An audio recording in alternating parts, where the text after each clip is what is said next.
Assalamualaikum warahmatullahi wabarakatuh. Kami dari kelompok 11 mengambil judul Seni, Etika, dan Estetika. Sebelumnya, izinkan saya memperkenalkan anggota kelompok saya. Yang pertama ada Brizi, yang kedua Davina sebagai saya sendiri, dan yang ketiga ada Tubagus Basman. Langsung saja kita lanjut ke pembahasan pertama.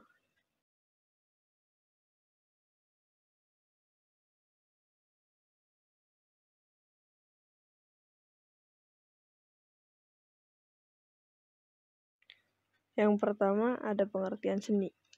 Pada bab ini penulis akan membahas teori nilai dari perspektif filsafat. Secara teoritis, filsafat adalah usaha untuk memahami alam semesta, baik makna maupun nilainya. Tujuan ilmu adalah kontrol, sedangkan tujuan seni adalah kreativitas, kesempurnaan, keindahan, komunikasi, dan ekspresi. Adapun tujuan filsafat itu sendiri adalah pengertian dan kebijaksanaan.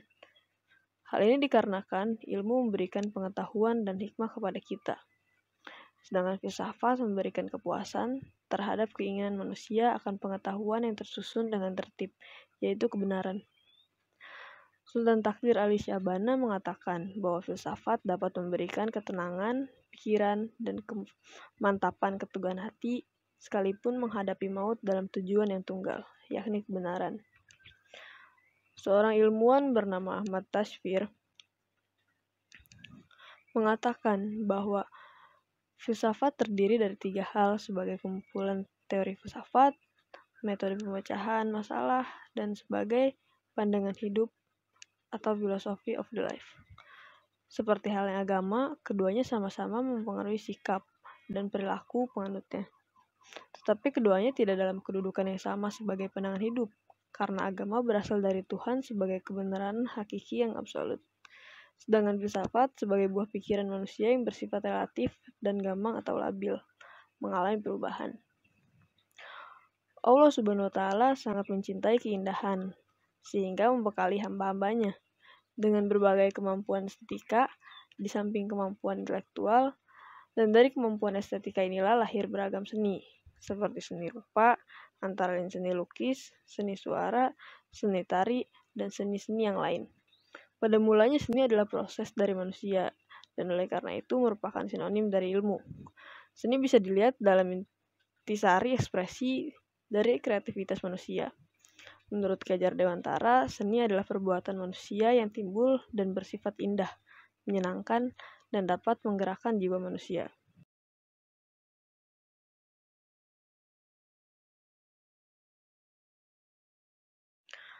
Kemudian agar lebih jelasnya akan dibahas detail cabang-cabang ilmu seni berikut ini.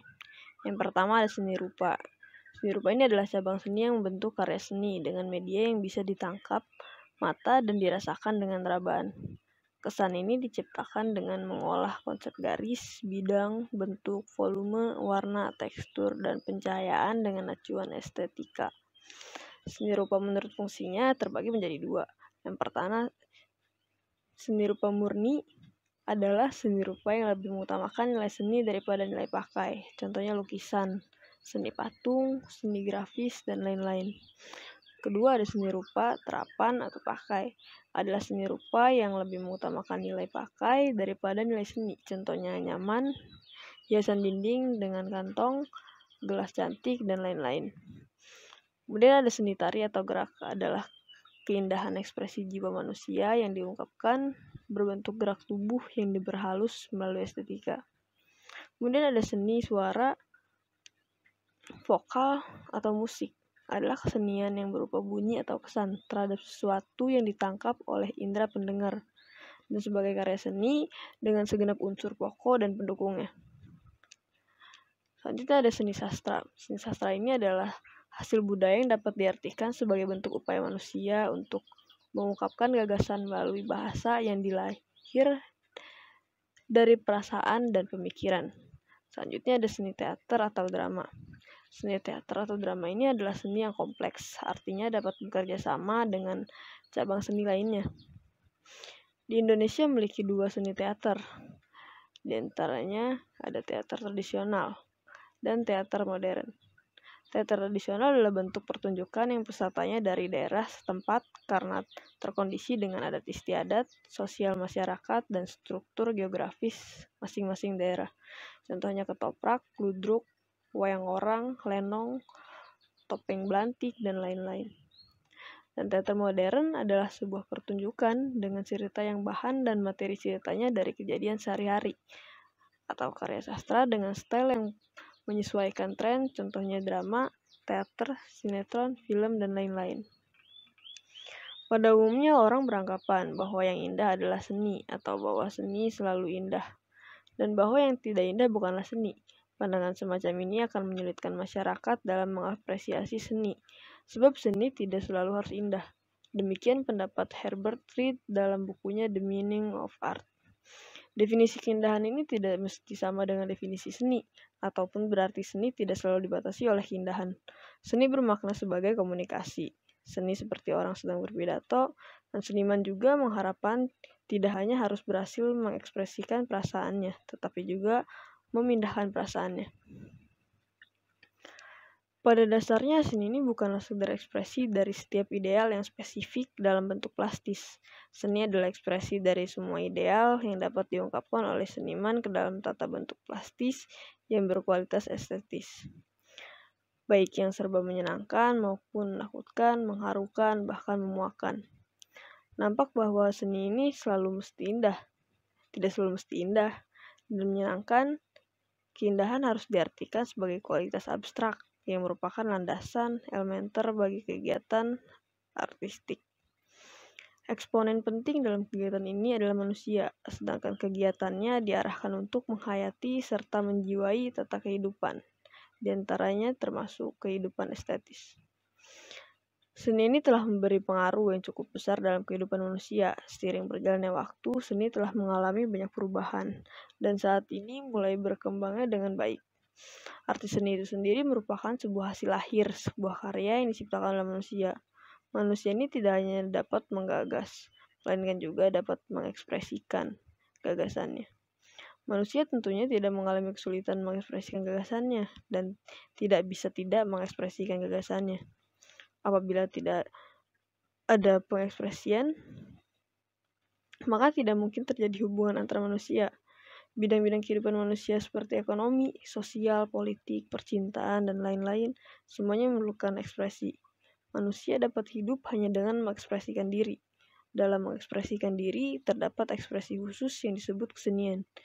Kekhususan itu terjadi karena dengan kesenian, manusia yang mengekspresikan gagasan estetik atau pengalaman estetik. Kesenian merupakan penjelmaan pengalaman estetik.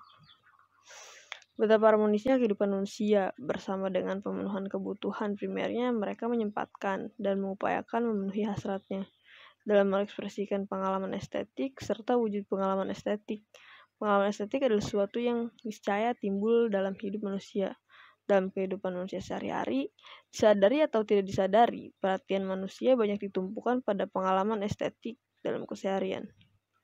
Manusia banyak memperoleh pengalaman estetik melalui kesenian, dalam berbusana, berhias, memilih barang-barang, berbicara, bergerak. Manusia memperhatikan unsur-unsur estetik dalam kesenian. Dengan demikian, kesenian ini sebagai ranah ekspresi estetik telah menyertai kehidupan manusia sejak awal hidupnya, dan sekaligus juga merupakan bagian yang tak terpisahkan dari seluruh kehidupan manusia.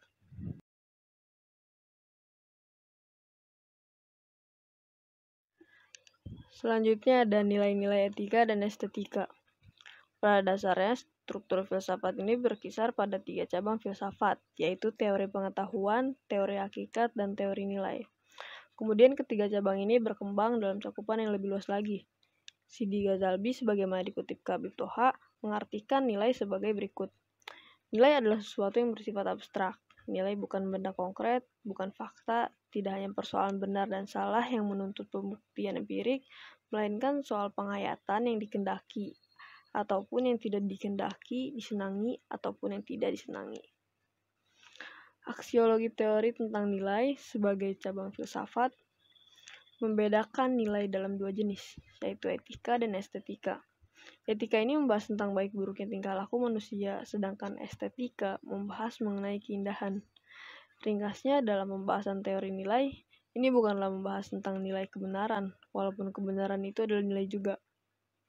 Pengertian nilai itu juga adalah harga, di mana sesuatu mempunyai nilai karena dia mempunyai harga, atau sesuatu itu mempunyai harga karena ia mempunyai nilai. Oleh karena itu, nilai sesuatu yang sama belum tentu mempunyai harga yang sama pula, karena penilaian seseorang terhadap sesuatu yang sama itu biasanya berlainan. Bahkan ada yang tidak memberikan nilai terhadap sesuatu itu karena ia tidak berharga baginya, tetapi mungkin bagi orang lain malah mempunyai nilai yang sangat tinggi karena sangat berharga baginya. Perbedaan antara nilai sesuatu itu disebabkan sifat nilai itu sendiri. Nilai bersifat ide atau abstrak, tidak nyata. Nilai bukanlah suatu fakta yang dapat ditangkap oleh indera. Tingkah laku perbuatan manusia atau sesuatu yang punya nilai, itulah yang dapat ditangkap oleh indera karena ia bukan fakta yang nyata. Jika kita kembali kepada ilmu pengetahuan, maka kita akan membahas masalah benar dan tidak benar. Kebenaran adalah persoalan logika, di mana persoalan nilai adalah persoalan penghayatan, perasaan, dan kepuasan.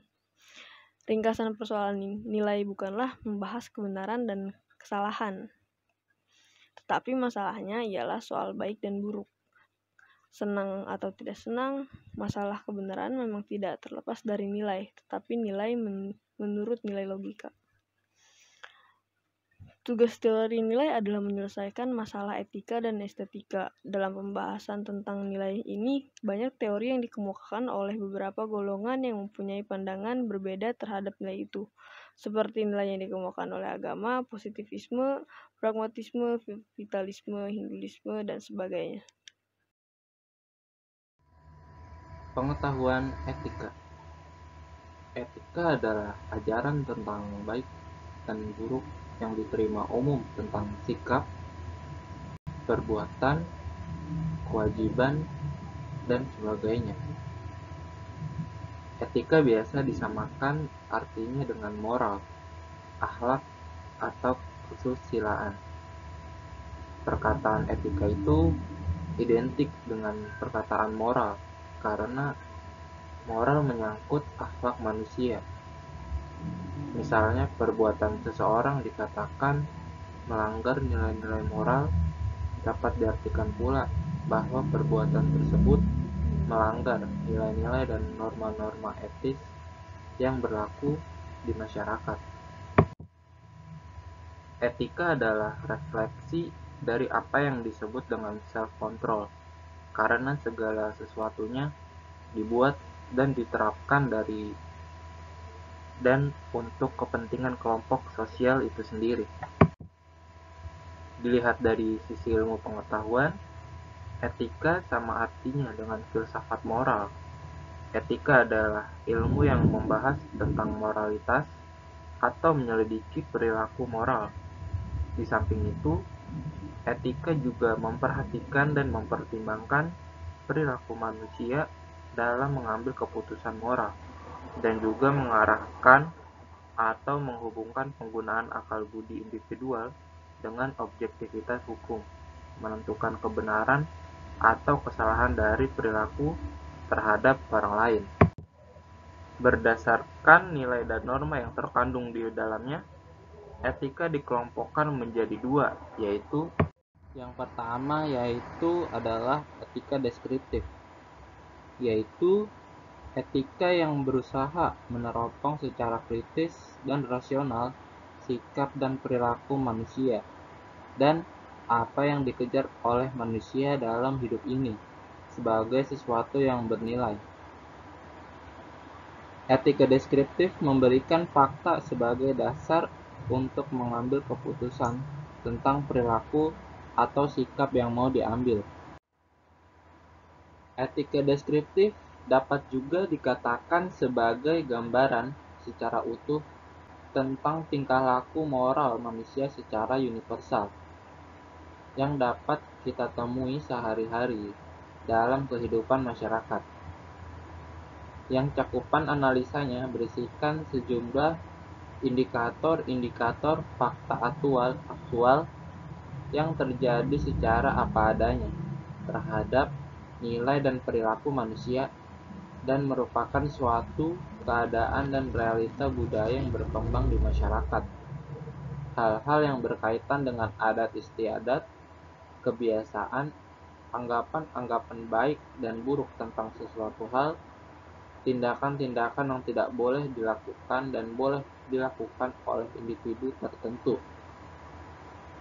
Dalam kebudayaan dan subkultur tertentu yang terjadi dalam suatu periode sejarah adalah merupakan kajian moralitas dalam etika deskriptif.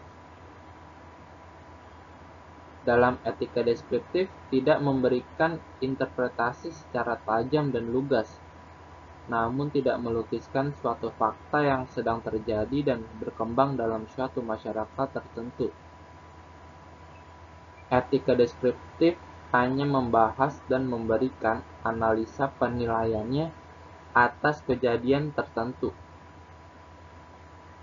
Salah satu contoh etika deskriptif adalah di dalam mempelajari pandangan-pandangan moral terhadap kenyataan yang terjadi di negara yang menganut paham komunis atau ateis, di mana masyarakatnya begitu permisif terhadap praktek-praktek pengguguran kandungan.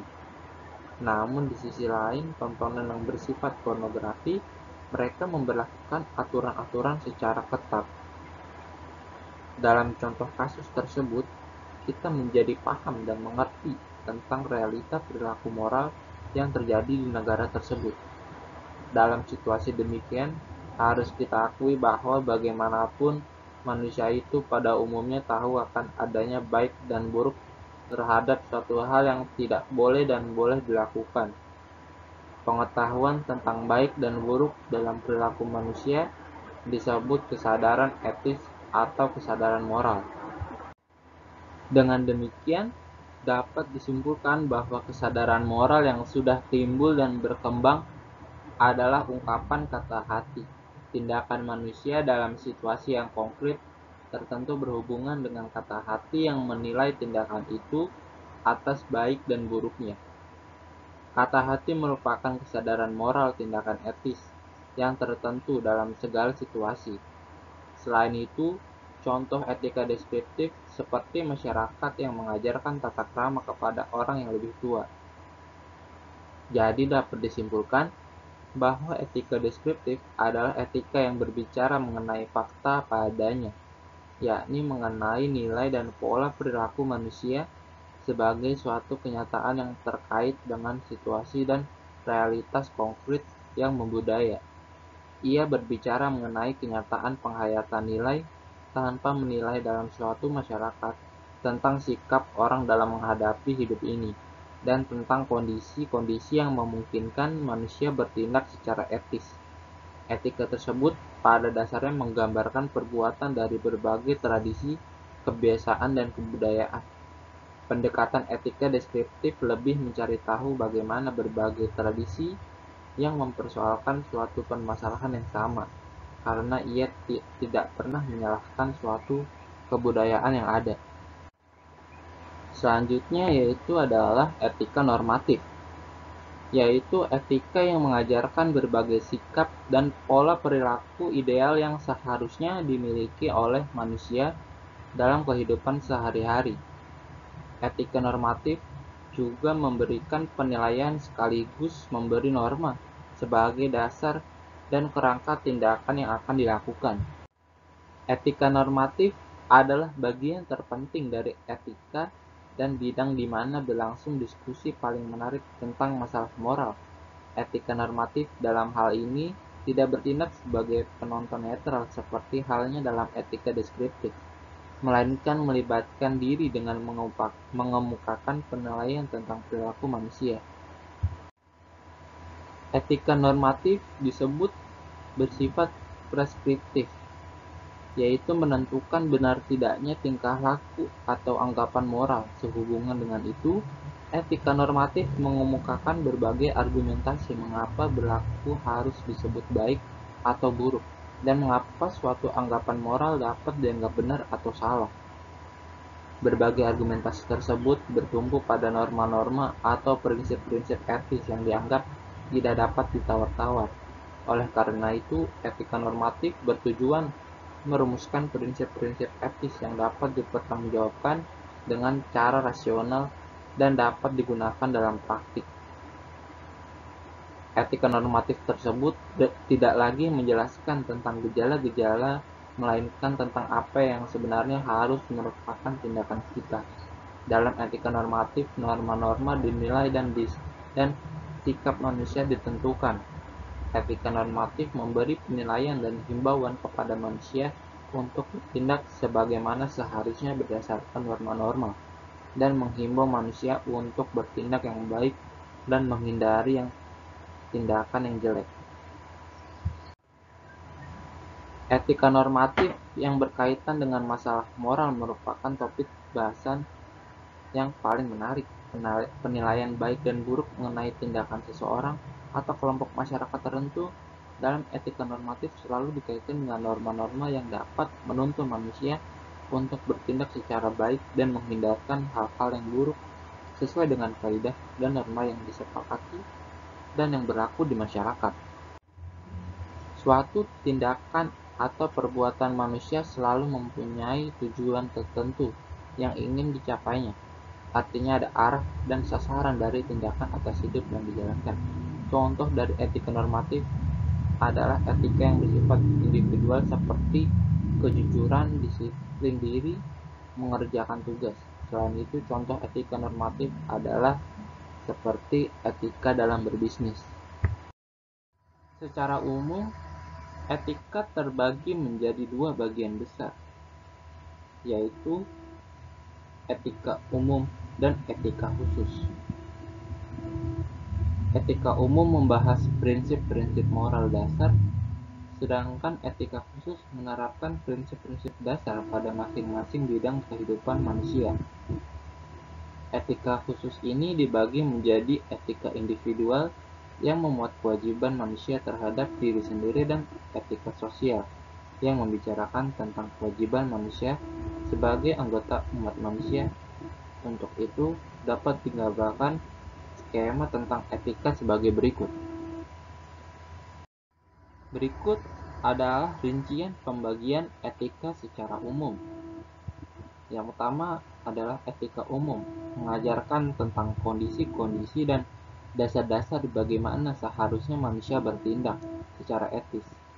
Bagaimana pula manusia bersikap etis, teori-teori etika dan prinsip-prinsip moral dasar yang menjadi pegangan bagi manusia dalam bertindak serta tolak ukur dalam menilai baik atau buruknya suatu tindakan.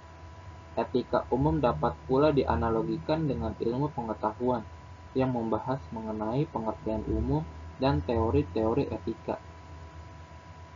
Lalu selanjutnya adalah etika khusus, merupakan penerapan prinsip-prinsip moral dasar dalam bidang kehidupan. Penerapan ini bisa berwujud bagaimana seseorang bersikap dan bertindak dalam kehidupannya, dan kegiatan profesi khusus yang dilandasi dengan etika moral. Namun, penerapan itu dapat juga berwujud bagaimana manusia bersikap atau melakukan tindakan dalam kehidupan terhadap sesama. Lalu, etika khusus ini terbagi lagi menjadi dua bagian, yaitu etika individual, yaitu menyangkut kewajiban dan sikap manusia terhadap dirinya sendiri.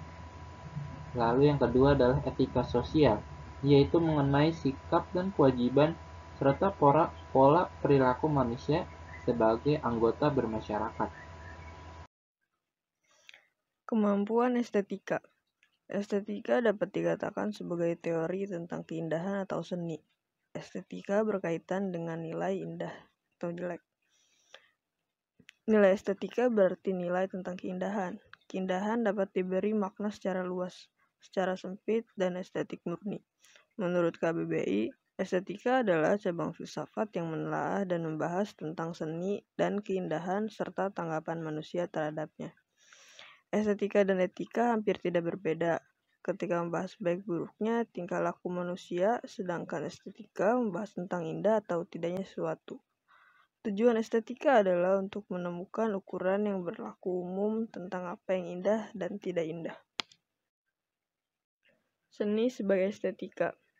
Seni menurut Thomas Munro adalah alat buatan manusia untuk menimbulkan efek-efek psikologis atas manusia lain yang melihatnya. Seni murni adalah seni yang dikembangkan untuk dinikmati keindahannya. Seni murni adalah mengutamakan sifat estetiknya dibandingkan kegunaannya dalam kehidupan sehari-hari. Sebagai contoh ada lukisan, kaligrafi, dan patung. Berbeda dengan seni terapan, seni murni ini tidak untuk dimanfaatkan sebagai alat bantu lain. Hal yang dimanfaatkan pada seni ini adalah nilai keindahannya. Seni murni diciptakan untuk dinikmati keindahannya dan memenuhi estetika. Menurut sejarah, 5 seni murni terbesar adalah lukisan, patung, arsitektur, musik, dan puisi dengan seni minor termasuk drama tari. Akhir-akhir ini seni murni biasanya termasuk bentuk seni visual dan seni perform menggabungkannya dengan desain dan kriya ke dalam bahasa visual art. Bagaimana dalam beberapa lembaga-lembaga belajar atau museum seni murni sering dikaitkan dengan bentuk seni visual. Seni pertunjukan atau performance art adalah karya seni yang melibatkan aksi individu atau kelompok di tempat dan waktu tertentu. Performance biasanya melibatkan 4 unsur: waktu, ruang, tubuh seniman, dan hubungan seniman dengan penonton. Meskipun seni performance bisa juga dikatakan termasuk dalamnya kegiatan-kegiatan seni mainstream seperti teater, tari, musik, dan sirkus, tetapi biasanya kegiatan-kegiatan seni tersebut pada umumnya lebih dikenal dengan istilah seni pertunjukan. Seni performance adalah istilah yang biasanya mengacu pada seni konseptual atau avant-garde yang tumbuh dari seni rupa dan kini mulai beralih ke arah seni kontemporer. Setiap karya seni manusia akan menimbulkan apresiasi. Mengapresiasi artinya berusaha mengerti tentang seni dan menjadi peka terhadap segi-segi di dalamnya, melainkan secara sadar maupun menikmati dan menilai karya dengan semestinya. Seni adalah salah satu unsur kebudayaan yang tumbuh dan berkembang sejajar dengan perkembangan manusia selaku pengubah dan penikmat seni. Kebudayaan adalah hasil pemikiran, karya, dan segala aktivitas, bukan perbuatan, yang merefleksikan naluri secara murni. Seni ini memiliki nilai estetis atau indah yang disukai oleh manusia dan mengandung ide-ide yang dinyatakan dalam bentuk aktivitas atau rupa sebagai lambang. Dengan seni seriap, manusia dapat memperoleh kenikmatan sebagai akibat dari refleksi perasaan terhadap stimulus yang kita terima. Kenikmatan seni bukanlah kenikmatan fisik lahiriah, melainkan kenikmatan bariniah yang muncul bila kita menangkap dan merasakan simbol-simbol estetika dari pengubah seni. Selanjutnya ada seni sebagai kreativitas. Manusia memiliki kelebihan berupa akal pikiran, kalbu, emosi, nafsu, dan kemampuan membuat sesuatu. Usaha menggunakan akal pikiran untuk membuat sesuatu atau kreasi yang baru, baik nyata atau abstrak, disebut kreativitas. Proses kreasi seni ini mempunyai ciri khusus. Antara lain, seperti yang pertama ada unik. Kreasi seni tersebut merupakan sesuatu yang lain daripada yang lain, yang belum pernah dibuat oleh orang sebelumnya, baik dalam hal ide, teknik, dan media. Alangkah baiknya jika karya seorang adalah hasil kreasi sendiri, bukan mencontoh dari yang sudah ada. Karya lain yang dapat digunakan sebagai pemicu munculnya gagasan. Kembangkanlah gagasan tersebut menjadi sesuatu yang unik dan baru. Dengan demikian, kreativitas akan terasah. Kemudian ada individual. Kreasi seni tersebut memiliki kekhususan ciri dari seniman pembuatnya, yang berbeda dengan seniman lain karena berbeda pandangan, penghayatan, pengalaman, dan teknik dalam membuat karya seni. Bandingkanlah dengan karya sendiri dengan orang lain. Objek yang dipakai sebagai pemicu gagasan seni juga bisa jadi sama. Namun karena pandangan, penghayatan, pengalaman, dan teknik yang berbeda, hasilnya tentu akan berbeda. Kemudian yang ketiga ada ekspresif. Karya seni ini merupakan hasil curahan batin berupa penjabar dari ide, renungan, atau pengalaman seniman. Seni yang tanpa curahan batin seolah-olah sering dan tak dapat menyentuh perasaan yang menikmatinya. Yang keempat ada universal. Karya seni dapat dinikmati oleh semua lapisan masyarakat, bangsa, dan generasi karena adanya persamaan rasa estetik dan artistik. Kemudian yang kelima, ada survival. Nilai seni dalam suatu karya seni dapat dinikmati sepanjang masa karena nilai estetiknya bersifat konsisten. Contohnya karya seni peninggalan zaman kuno masih bisa kita nikmati sampai sekarang. Sekarang timbul pertanyaan, apakah setiap karya seni harus mengandung unsur-unsur keindahan dan apakah keindahan pantai Kuta Bali merupakan karya seni? Dalam berkarya, orang kreatif harus memiliki kemampuan estetika dan pengetahuan etika yang menjadi sumber imajinasi dan mengetahui batasan-batasan norma hukum yang benar sehingga bentuk kreativitasnya mendapat apresiasi serta tidak melanggar kesepakatan kelompok tertentu. Etika adalah tata kelakuan, nilai kesopanan, sedangkan estetika berkaitan dengan keindahan, nilai keindahan. Kemudian program siaran televisi adalah bagian dari karya seni. Pertunjukan para broadcaster terdapat dua kategori dalam output produk media televisi, yaitu karya artistik dan karya jurnalistik. Keduanya memiliki perbedaan sifat dalam memproduksi suatu siaran. Karya artistik lebih mengutamakan segi seni dan keindahannya. Yang format siarannya bisa fiksi atau non-fiksi dan tidak terikat pada struktur yang baku tetapi fleksibel. Konsep produksinya sesuai dengan pengembangan teknologi dan perubahan sosial bisa menjadi inspirasi, adaptasi, modifikasi, bahkan hybridity program. Sedangkan karya jurnalistik harus mengutamakan aktualisasinya, yang isi pesannya faktual dan menggunakan bahasa jurnalistik. Dengan demikian, karya seni pertunjukan dalam industri televisi menghasilkan banyak karya yang kreatif dan inovatif bagi bangsa Indonesia. Namun yang harus dihayati oleh para kreator produk-produk media modern, mereka seyogianya menghasilkan dan memperjuangkan karya seni yang menonjolkan etika dan estetika sebagai bangsa yang beragama dan bermartabat sehingga euforia industri televisi tidak hanya sebatas bisa dinikmati sesaat dan tidak memiliki nilai kompetitif advantage. Kita mengharapkan seni pertunjukan dari produk-produk televisi sebagai karya bangsa Indonesia bisa bersaing dan populer pada tingkat internasional. Mungkin cukup sekian dari kelompok kami. Mohon maaf bila ada kurangnya. Wassalamualaikum warahmatullahi wabarakatuh.